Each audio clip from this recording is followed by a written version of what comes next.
कैसा घोर अनर्थ हो गया ये। माता ने अपने आवेश में पिताश्री के वक्ष पर ही पांव रख दिया। ये कैसी भूल, कैसा अपराध हो गया हमसे। पिताश्री मां के क्रोध से आहत हो, ये तो हमारा आशय कदापि नहीं था। केवल पिताश्री ही मां के आवेश को शांत कर सकते हैं, इसीलिए हमने उनसे यहां आने का अनुरोध किया।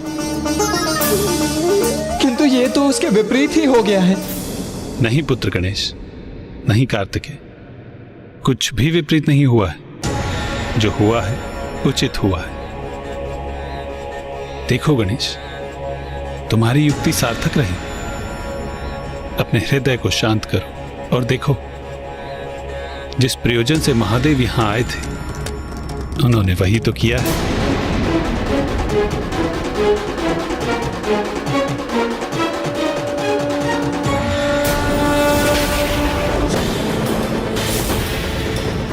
मुझे ऐसा क्यों आभास हो रहा, जैसे मुझसे कुछ अनुचित हो गया।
मेरे स्वामी, मेरे प्रभु यहाँ, और मैंने उन्हें अनदेखा कर दिया। ये कैसा अनर्थ हो गया मुझसे। मेरे स्वामी, मेरे प्रभु पर ही अपना पांव धर दिया मैंने। ये अपराध मुझसे कैसे हो गया।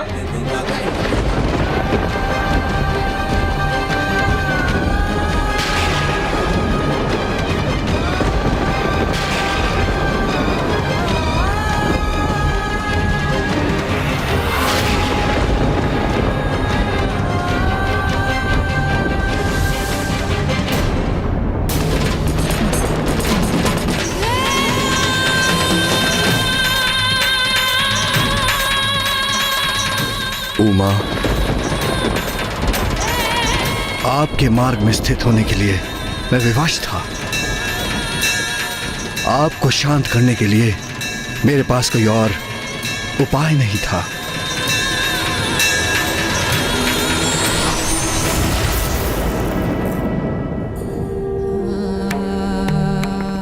मुझे क्षमा कर दीजिए प्रभु, क्षमा कर दीजिए मुझे। आपको क्षमा मांगने की कोई आवश्यकता नहीं है प्रिय। ये मत भूलिए प्रिय कि शिव और शक्ति तो एक दूसरे से भिन्न है ही नहीं। जैसे सूर्य से उसका प्रकाश, अग्नि से उसका ताप, हम तो समस्त संसार में संयुक्त रूप से व्याप्त रहते हैं, एक दूसरे के पूरक हैं। जब आप उग्र होती हैं तो मैं आपको शांत करता हूं, और जब मैं उग्र होता हूं तो आप मुझे शांत करने का कर्तव्य निभाती हैं। हमारे मध्य किसी प्रकार के दंभ और अपराध बोध का कोई स्थान नहीं है प्रिय। अज्ञानी है वो जो पुरुष को नारी से अधिक महत्व देते हैं। और आज की घटना के बाद ये सब उन सब के लिए बहुत बड़ी सीख है। सत्य तो यही है कि नारी की शक्ति से रहित पुरुष शक्तिहीन है। नारी जब भी अन्याय के विरुद्ध खड़ी होती है तो उसका क्रोध प्रलय भी ला सकता है। तब पुरुष को अपना अहम त्याग कर यदि आवश्यकता हो तो उनके समक्ष नतमस्तक होकर उनके क्रोध को शांत करना चाहिए।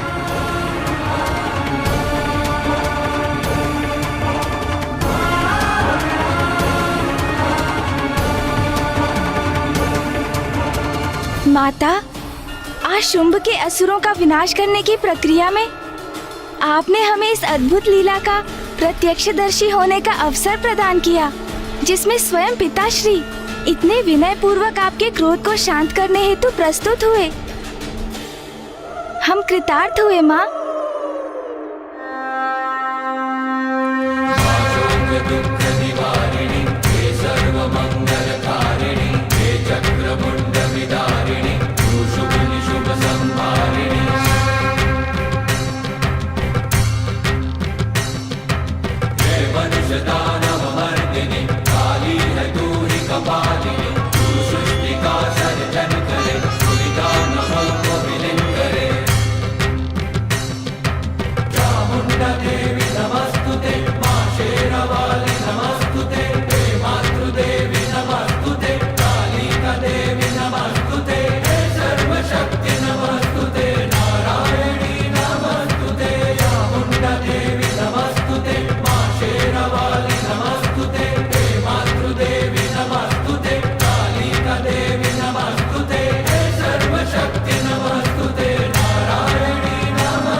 जय महाकाली। चामुंडा देवी नमस्तुते।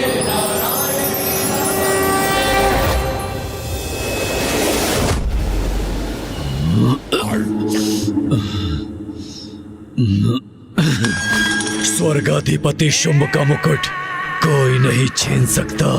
धूम्रलोचन का अंत हो गया, मेरे चंड मुंड भी शेष नहीं रहे, रक्त बीज का भी वध हो गया। मेरे इन महान योद्धा सेनापतियों का वध किसने किया?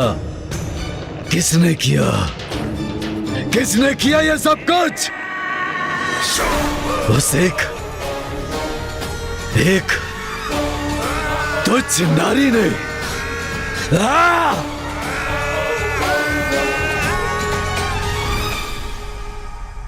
मदिरा ही मेरी एकमात्र संगिनी है।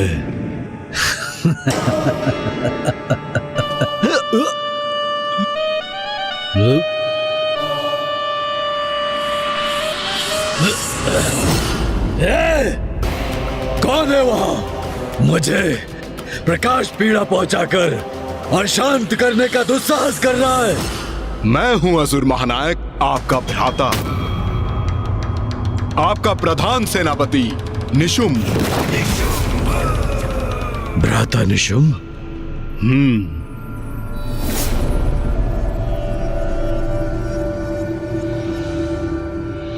और मैं अभी भी जीवित हूं भ्राता शुंभ। जीवित हो अभी भी, किंतु कितने समय तक जीवित रहोगे? कदाचित तुम्हें खो देने का दुख सहना ही होगा मुझे। भ्राता,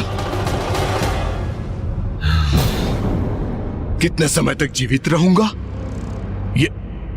ये कैसा प्रश्न है भ्राता शुंभ? और मुझे खोने से आपको दुख होगा? कब से इस नकारात्मकता के सागर में डूबने लगे? नकारात्मक सोच।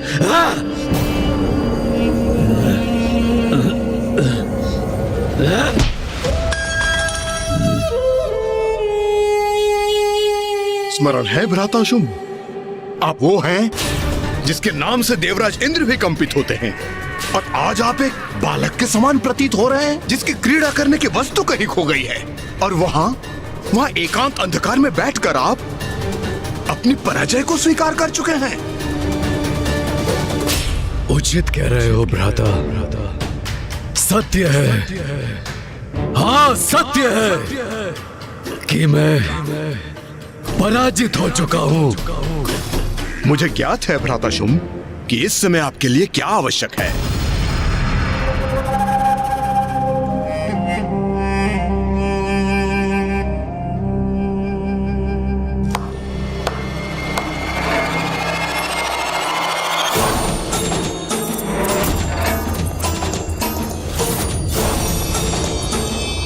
ये सेविकाएं क्यों आ रही हैं यहाँ?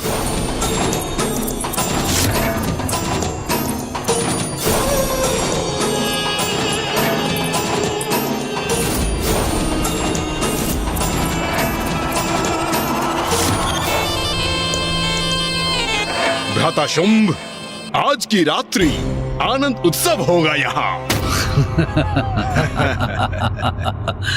भ्राता निशुंभ, मदिरापान तो मैं कर रहा हूं, किंतु ऐसा प्रतीत होता है कि इसका प्रभाव तुम पर है।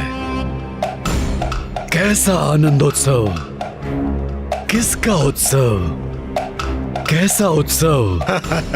भ्राता शुंभ, हमारी भावी विजय का, उसका उत्सव होगा यहाँ। तो क्या हुआ? यदि युद्ध में हमारे कुछ सेनापतियों का अंत हुआ, युद्ध में तो क्षति होती ही है, कुछ सैनिकों का भी अंत होता है। किंतु कल मैं स्वयं जाऊंगा देवी कौशिकी से युद्ध करने के लिए।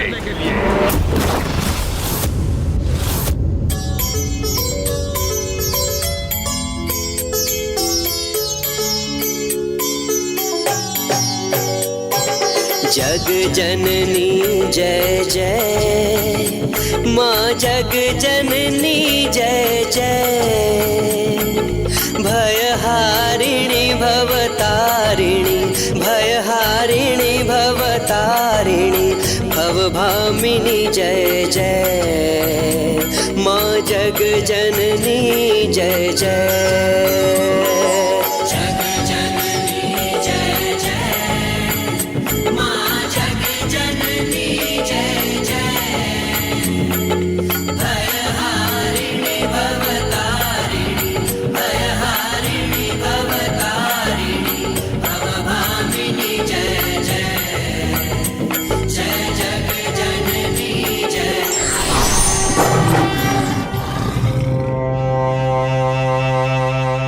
नहीं भ्राता निशुंभ, मैं तुम्हें स्वयं को संकट में डालने की अनुमति नहीं दूंगा।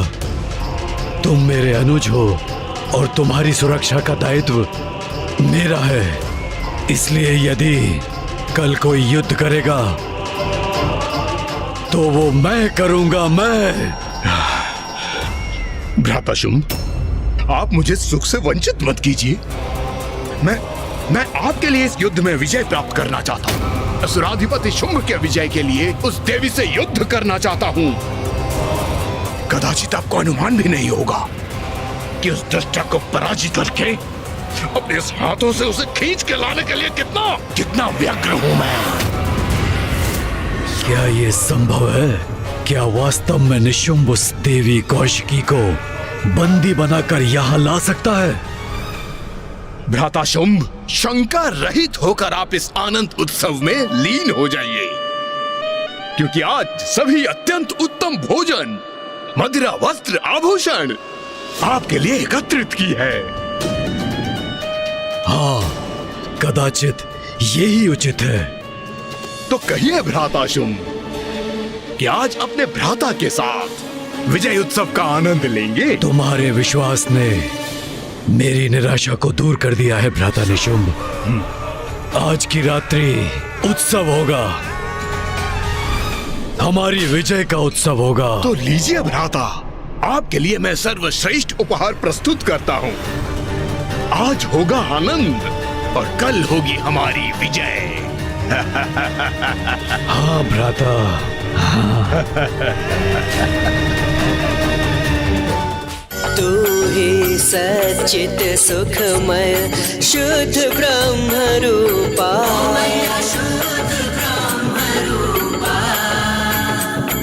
सत्य सनातन सुंदर, पर शिव सुर भूपा।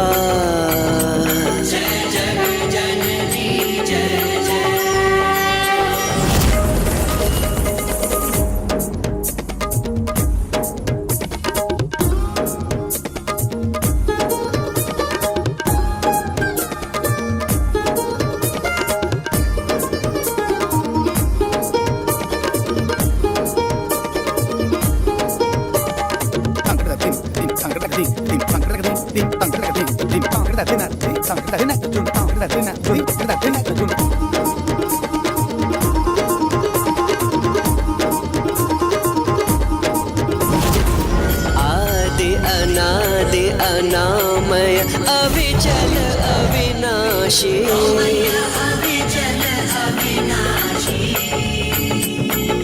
अमल अनंत अगोचर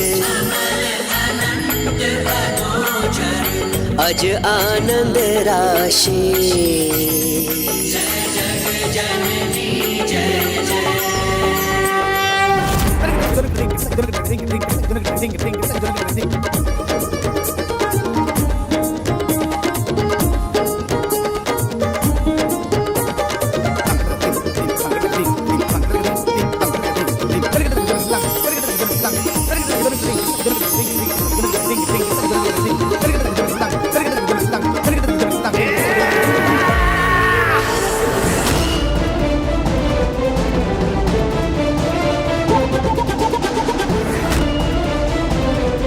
आनंद आ रहा है, अति आनंद आ रहा है।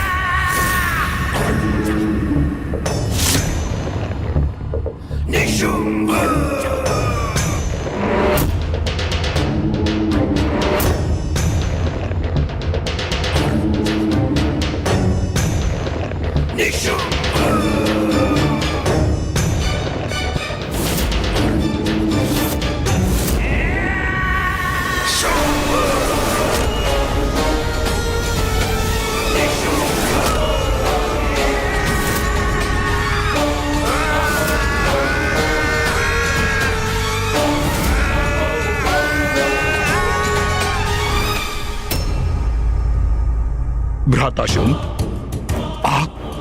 आप क्यों युद्ध के लिए सज्जित हैं? मुझे ज्ञात है भ्राता, हमने निर्णय लिया था कि आज तुम युद्ध करोगे तो बस वैसा ही होगा। किंतु मैं तुम्हारे साथ वहां जाऊंगा। तुम्हारे द्वारा पराजित होने पर देवी कौशिकी के स्तब्ध भाव देखने का आनंद जो लेना है मुझे। भ्राताशुम, उचित है, सर्वथा उचित है। आइए प्रस्थान करें।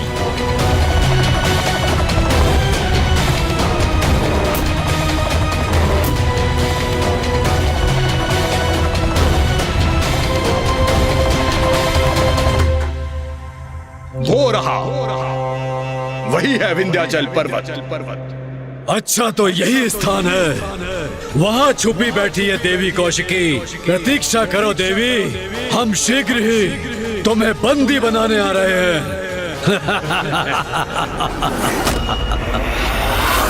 शुम शुम निशुम निशुम। अंततः ये दो असुर मृत्यु के मुख पर जाने के लिए स्वयं चले ही आए।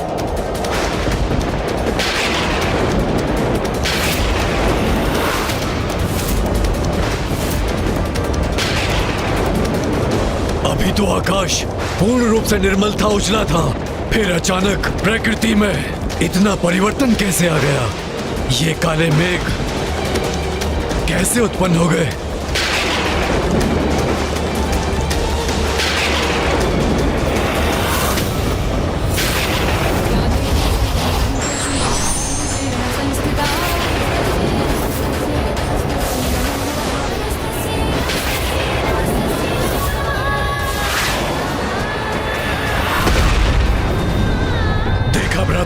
जैसे मेघों से युद्ध का त्रिशूल धरती पे गिरा हो।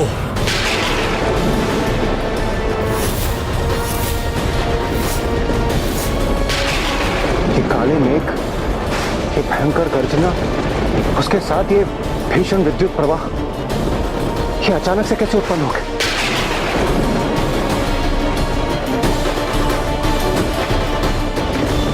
जैसे ये किसी भावी बवंडर के संकेत हो।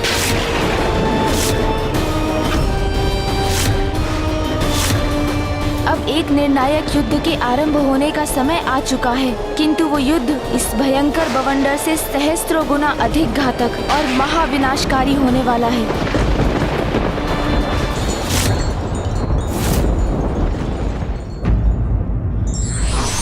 अहंकार अंधकार का आवरण व्यक्ति से सत्य को समझने बूझने की क्षमता को क्षीण कर देता है और विनाश की ओर धकेल देता है।